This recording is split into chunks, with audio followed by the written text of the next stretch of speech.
An important figure is CIA asset Marita Lorenz. Marita Lorenz is not only a CIA asset, she was Fidel Castro's baby mama.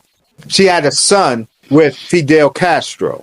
The CIA recruited her in its many efforts to assassinate Fidel Castro. They recruited her. She was also brought into the operation that targeted John F. Kennedy. So she was as a CIA asset, she was very much integrated and entwined in these operations. She affirmed that the CIA had a kill list. She said that by 1963, she was at CIA training camps where military generals would visit the camp, and at one of these particular camps, on one occasion, actually more than one, she said it was stated the kill list was read, and that the general said President Kennedy, Senator Robert Kennedy, Malcolm X, and Martin Luther King were four names on the kill list read by or articulated by the military generals, that these four would be killed. And the supervising agency would be the CIA on behalf of the White House. Now you say White House, but JFK was the president. Well, JFK was a victim of a coup. James Johnson, who succeeded him, has been credibly implicated in the assassination of JFK, the same LBJ who issued the kill order to put a quietus on Malcolm X in July 1964. Peace and blessings to the family. Peace and blessings to the family. I am your brother, your host, Afro-Descendant Ali. Welcome back to the Angel Network 1930. We're bringing to you today, we're going to talk about the JFK papers, and one of the lists that are circulating around the internet is this list of CIA secret bases. And the reason why we're going into the JFK papers, the CIA, and this particular list, as well as that this is definitely relevant to Black people in America. We're going to look at some cases here in which the CIA, which is normally supposed to be involved in activities internationally, not domestically, have interfered in the reality of Black people in America.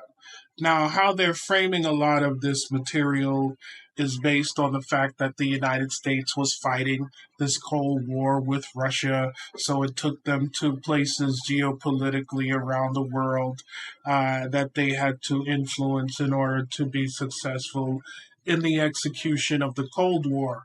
But as we can see, when the Cold War was brought home domestically to the United States, it directly impacted Black people. Not only that, not peripherally, but directly impacted Black people, and Black people were actually at the center of a lot of it. So the paper and document that you see here is a release from the file. The CIA, and this is the list of the CIA covert bases, which has been declassified now. The JFK assassination files were released in March 2025, this month. These documents totaling approximately 80,000 pages. They were made public under the directive of President Donald Trump. You saw the clip of it during the media where he was signing the executive order, and he was actually fulfilling a campaign promise to enhance transparency concerning historical events. The declassification has unveiled details about the CIA's extensive operations during the Cold War. The establishment of secret bases in strategic locations internationally underscores the agency's efforts to monitor and influence geopolitical dynamics in the region during that era. These revelations provide a deeper understanding of the CIA's historical activities and contribute to ongoing discussions about intelligence operations during the mid 20th century. And as we will go into today, brothers and sisters, we will talk about three areas: the CIA crack cocaine, we will talk about the Malcolm X assassination, and we will also talk about hip hop music. Yes, there are indications that at the very least intelligence communities were involved in these things, if not the CIA directly. So let's get into it, fam. If you've never heard of this book called Dark Alliance by Gary Webb, y'all should read it, especially if you're a Black person in America. Just hear me out for a second. This is Gary Webb, Jose Mercury News. They were located out in the Bay Area of California. I'm not sure if they're still there, but Anyway, and as you can see, his cause of death is suicide. Why does that ring a bell? Well, maybe it's because many people that went against the CIA in a time where the CIA was going strong either disappeared in some weird way, died in some weird accident, or just committed suicide. But let's keep going. Quote, Webb is best known for his Dark Alliance series, which appeared in the Mercury News in 1996. The series examined the origins of the CC trade in Los Angeles and claimed that members of the anti-communist Contra rebels in Nicaragua had played a major role in creating the trade, using sea profits to finance their fight against the government. It also stated that the Contras may have acted with the knowledge and protection of the Central Intelligence Agency. The series provoked outrage, particularly in the Los Angeles African American community, and led to 4 major investigations of its charges, end quote. Webb investigated this for a whole year before he finally came out with the information that he was able to obtain, and he was flabbergasted, to say the least.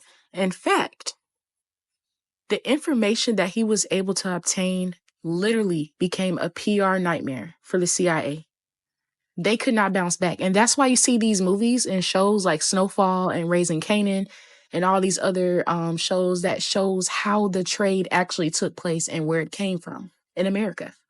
And I'll make sure to leave the sources in the comments so y'all can go read it for yourselves. Quote, Dark Alliance, the story behind the sea explosion, Webb series reported that in addition to waging a proxy war for the U.S. government against Nicaragua's revolutionary Sandinista government in the 1980s, elements of the CIA-backed Contra rebels were also involved in trafficking booger sugar to the U.S. in order to fund their counter-revolutionary campaign. The secret flow of drugs and money, where it reported, had a direct link to the subsequent explosion of CC abuse that had devastated California's most vulnerable African-American neighborhoods. End quote. Now, if y'all want to go read the book, y'all can go on Amazon and purchase it. It's called Dark Allegiance by Gary Webb.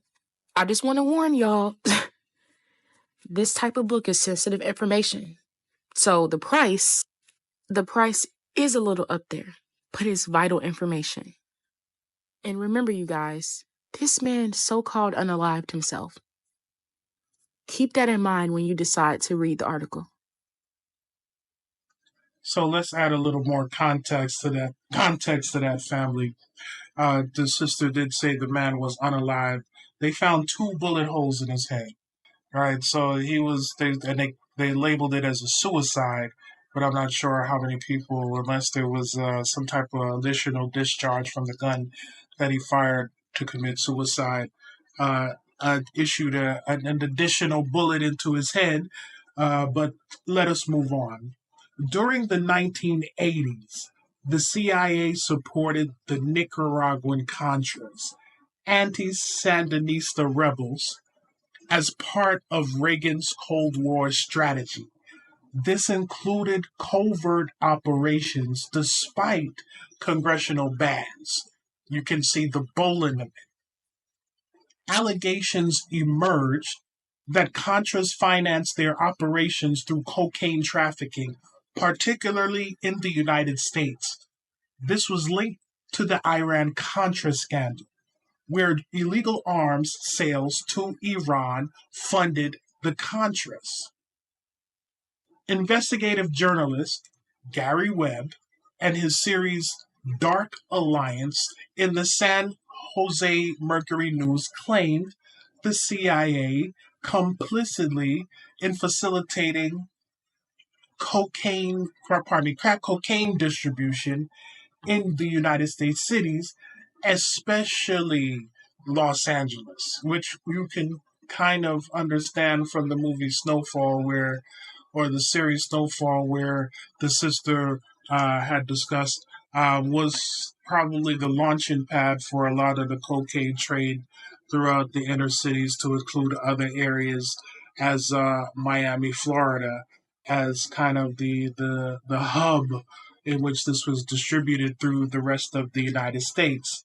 The series sparked public outrage, but faced criticism for overstating direct CIA involvement. So, in this article, through certain connections, Gary Webb was able to find, it's a very dense book. I read it myself. Um, it's a very dense book in which Gary Webb meticulously goes through and reports exactly his findings as it relates to CIA involvement into the drug trade, especially there in California. The government did go on to investigate through the Kerry Committee report in 1989. A Senate subcommittee led by Senator John Kerry found evidence of Contra drug links, but noted limited CIA accountability. Limited, not exonerating them in the very least. Acknowledged CIA knowledge of Contra, and this is the CIA Inspector General report of 1998, which did acknowledge that the CIA knowledge of Contra connected drug trafficking and instances of ignoring and reporting failures, but also denied institutional complicity. The Department of Justice review in 1997 states that it found no evidence of CIA-led conspiracy to spread crack in the United States, contradicting Webb's claims. So the contradiction here is that they're saying to some degree the CIA was involved. It's a big agency. It may have come out of a department. They may have known him some point in some aspect. But there's no conspiracy to get black people hooked on crack cocaine. In the media at the time, there were major outlets like the New York Times and the LA Times, which criticized Webb's reporting, leading to his professional decline. The Mercury News later distanced itself from the series, which was his boss at the time. They also debates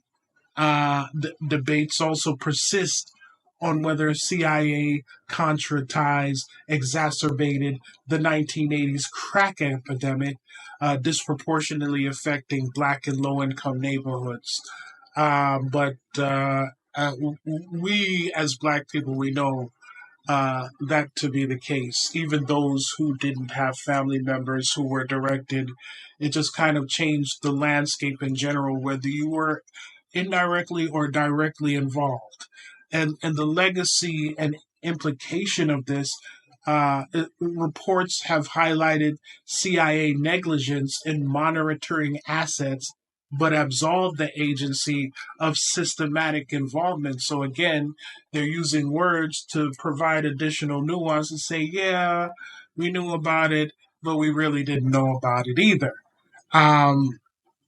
There are ethical dilemmas here that reflects Cold War era compromises where the United States prioritized anti-communism over curbing drug trade or ethical concerns. So basically stating that if the United States didn't have to execute this Cold War. The United States is otherwise an ethical state. But again, black people in America, we also know that is not the case. Culturally, Webb's work influenced public skepticism toward government transparency, later partially vindicated.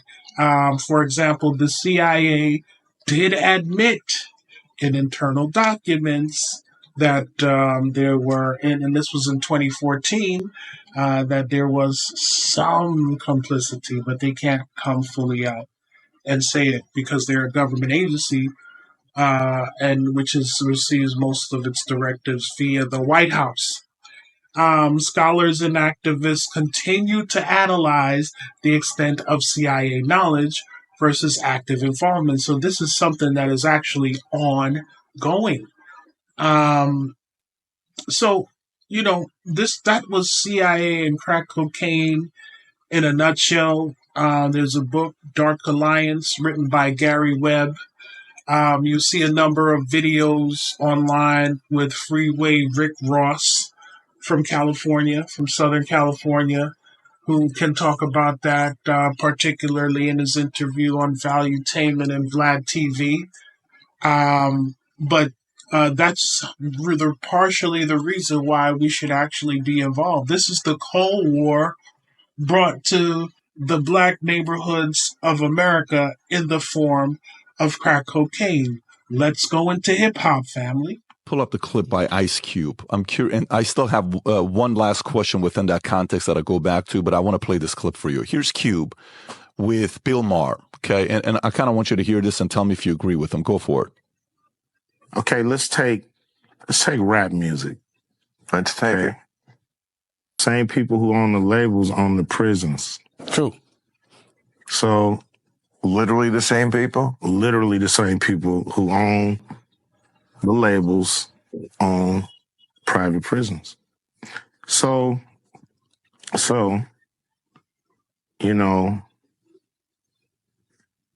seems really kind of suspicious, if you want to say that word, that it seems obvious. The records that come out are really geared to push people towards that prison industry. But they didn't make you write those lyrics. It's not about making somebody write the lyrics. It's about being there as guardrails to make sure certain songs make it through and certain songs don't. Certain flavors are exposed on the record. Some records are made by committee, meaning record company guys sit around and tell the artists, this is hot, say that, do this. We're going to have this guy write the lyrics. We're going to have that. So the narrative is really kind of, structured and really made into what the record company want the record to be, and what a lot of artists are frustrated with this kind of music making. A lot of people, feel like they're being controlled by the label. You can this stop is how they do it. What are your thoughts on what he's saying here? It's true. It's obvious.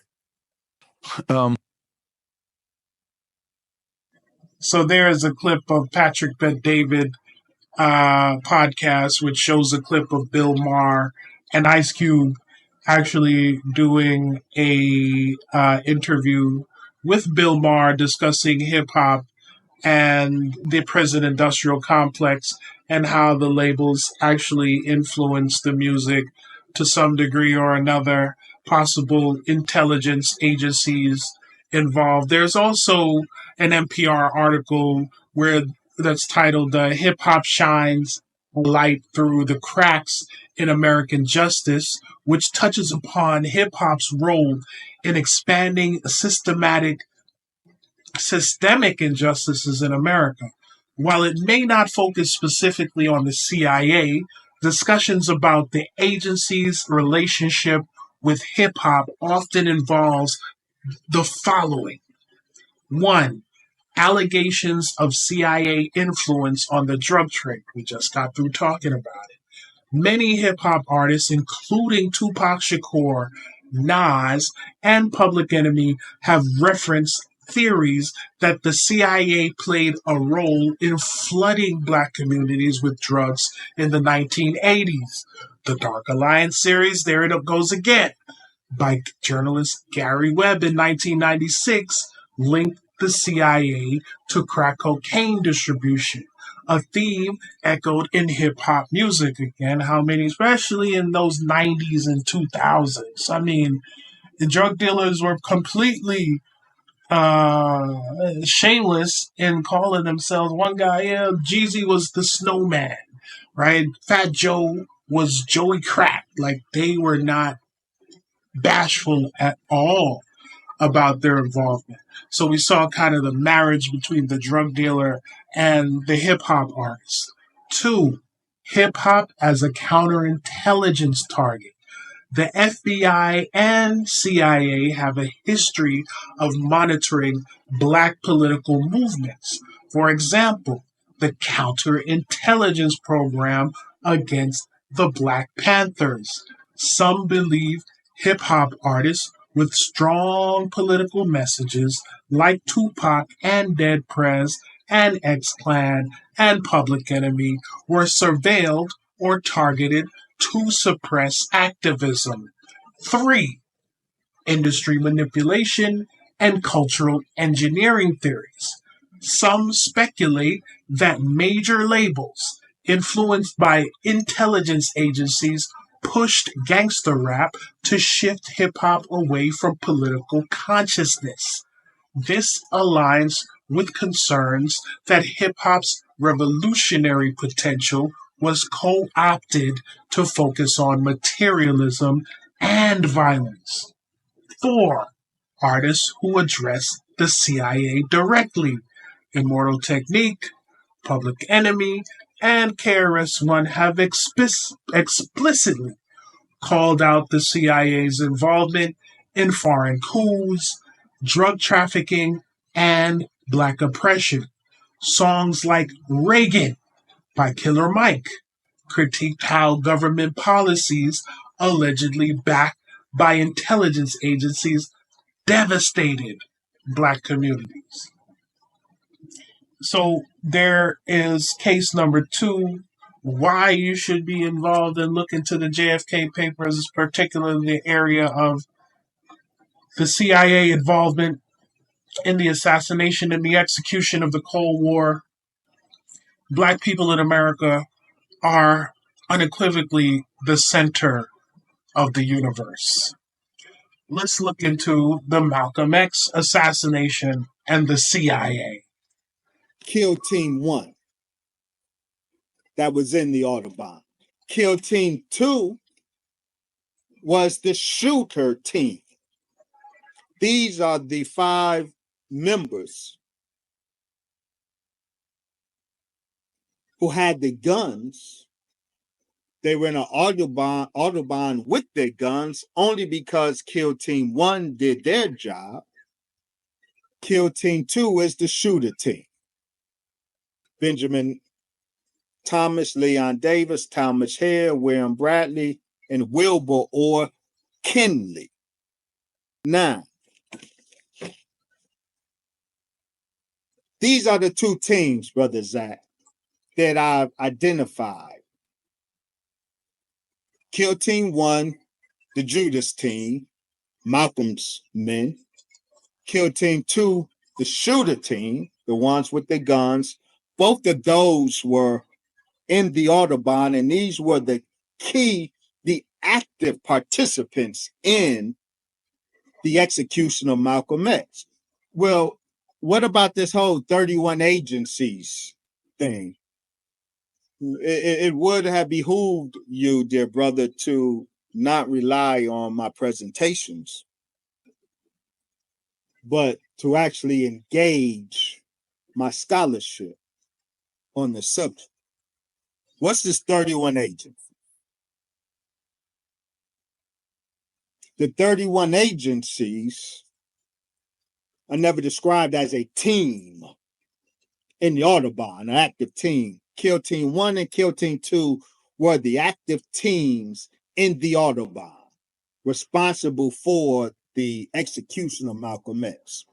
Now, there were agents in the Autobahn just in case the civilian operation failed, just as in Memphis. There was a civilian team who was contracted to kill Martin Luther King, but there was a military intelligence team set in place in case the civilian team failed. The military intelligence team will complete the job. The exact same thing with the Malcolm X assassination.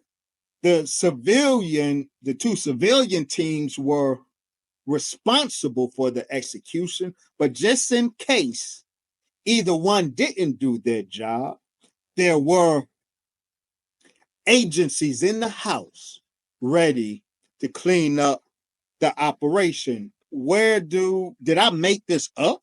Am I defying reality by making such claim? Well, where did you get that from, brother Dr. Wesley? It's the great Herman Ferguson, one of the most important witnesses to the assassination of Malcolm X. He was at the Autobahn, and he is a very important source of information, as I'm sure Brother Zach would not deny. The importance of Ferguson.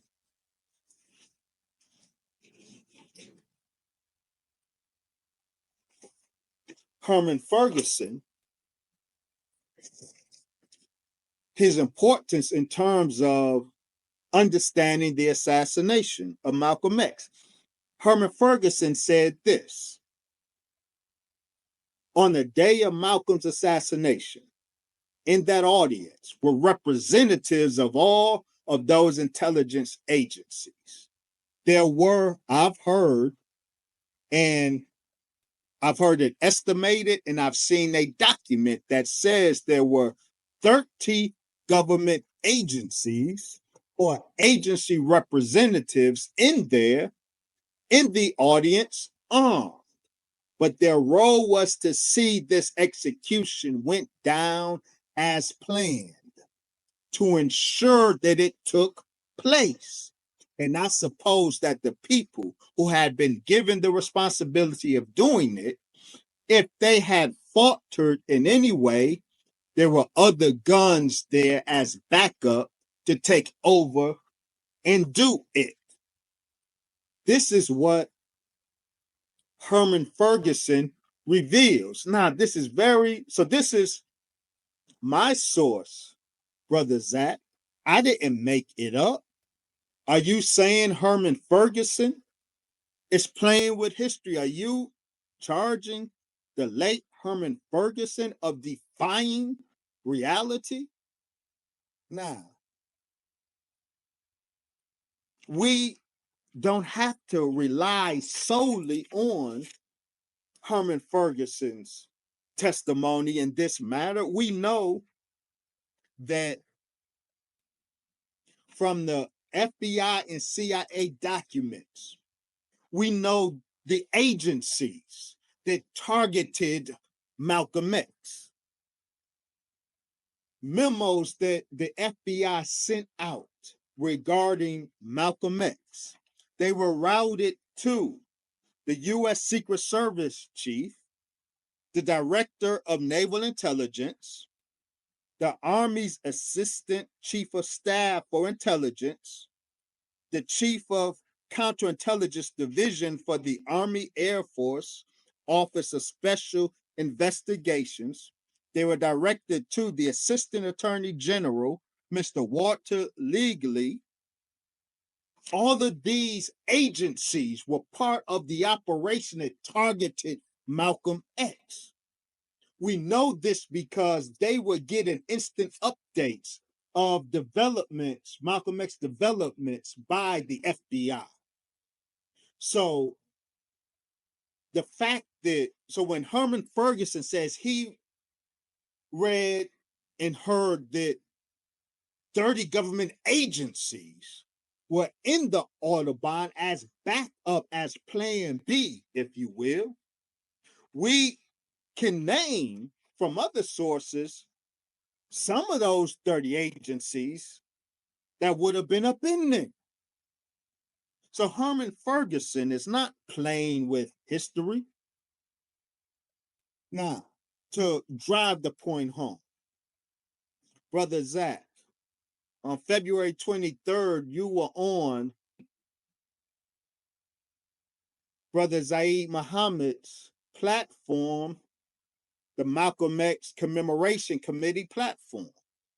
Herman Ferguson is a founding member of the Malcolm X Commemoration Committee.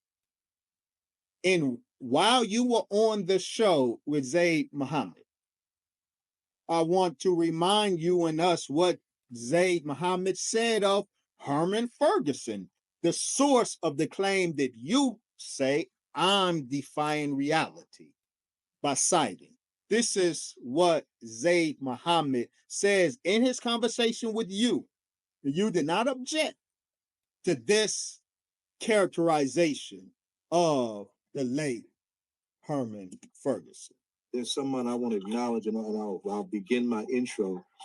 I want to go full screen, Brother Warren. Founding please. Members of the Malcolm X Commemoration Committee, who were also members of the Organization of Afro-American Unity, Muslim Mosque Incorporated, and some were also even in the Nation of Islam with Malcolm himself.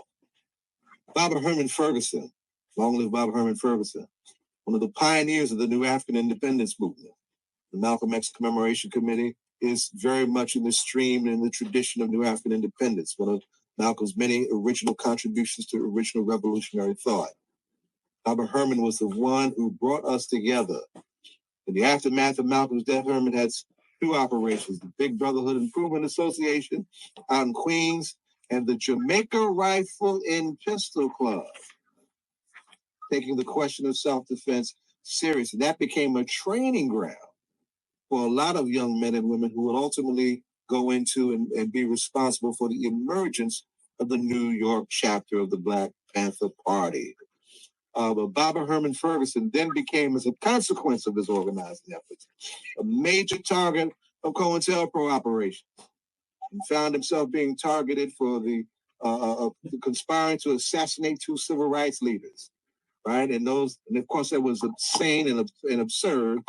But of course, Baba Herman into exile, where he went to Guyana, a young Latin American state, black-led, and helped build that organization's both military and educational infrastructure, and retired a full-fledged colonel from the new state of Guyana by virtue of those contributions, but came back to the United States in 1989 in an attempt to clear his name.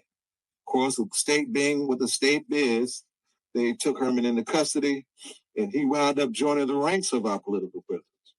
But at some point, he found himself in front of a legendary judge from New York State called by the name of Judge Bruce Wright.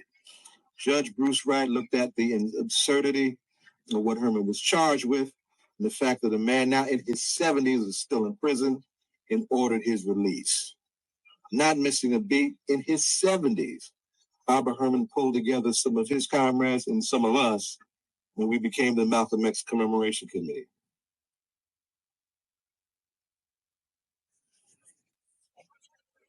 So I just wanted to bring context there, brothers and sisters, with regards to what we're queuing up here with regard to the CIA and the Malcolm X assassination. This is Dr. Wesley Muhammad, his latest video on the Black God Protocol channel. Please check that channel out, subscribe, and take a look at it. This is actually specifically his response to Baba Zach Kondo, who appeared on I Mix What I Like. So shout out to Dr. Jared Ball as well. I interviewed him on Transatlantic Productions, and I hope to interview Dr. Muhammad on Transatlantic as well. But this is part of a larger conversation with regard to the assassination of Malcolm X. And one thing that Dr. Muhammad has done is written an excellent paper called Executive Action. So as it relates to the CIA and Malcolm X and why we should be really looking at these JFK papers again as it relates to Black people in America, the CIA had institutionalized assassination programs, and this is and my source again is Dr. Muhammad's paper, Executive Action.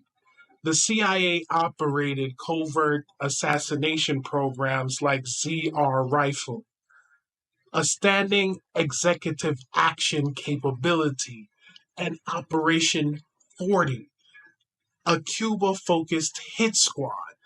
These programs trained operatives in political killings, including the use of 5-man commando teams. Here we have on the screen 1, 2, 3, 4, 5. And this specifically is not talking about the Malcolm X assassination, but this particular thing comes out of CIA, textbook CIA operations. A 1953 CIA manual, a study of assassination, provided guidelines for political killings, emphasizing operational secrecy and non-attributability to the United States.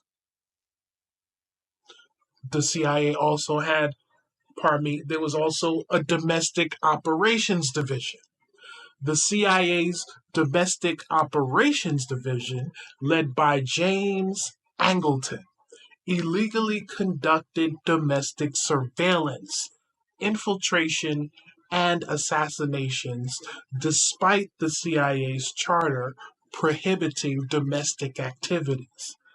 The DoD collaborated with the FBI's counterintelligence program to target Black militants, including Malcolm X, through disinformation, informants, and violence. Malcolm X was a threat to U.S. foreign policy, brothers and sisters. Malcolm's efforts to internationalize the struggle for Black civil rights, including his 1964 petitions to the United Nations and alliances with African leaders, directly challenged the United States' neo-colonial interests in Africa. The CIA and State Department viewed his exposure of the United States' racial hypocrisy as damaging to the Cold War diplomacy, prompting efforts to neutralize him. Neutralize is a euphemism for get rid of him. White House and intelligence coordination. President Lyndon B. Johnson and FBI Director J. Edgar Hoover pressured agencies to silence Malcolm X. A 1964 CIA memo revealed the White House official Benjamin Reed urged the CIA to act, claiming Malcolm had, quote unquote, renounced his U.S. citizenship, justifying foreign target protocols. What does that mean, family? So the United States arbitrarily said that Malcolm is no longer, because of his activities internationally, particularly the OAU and taking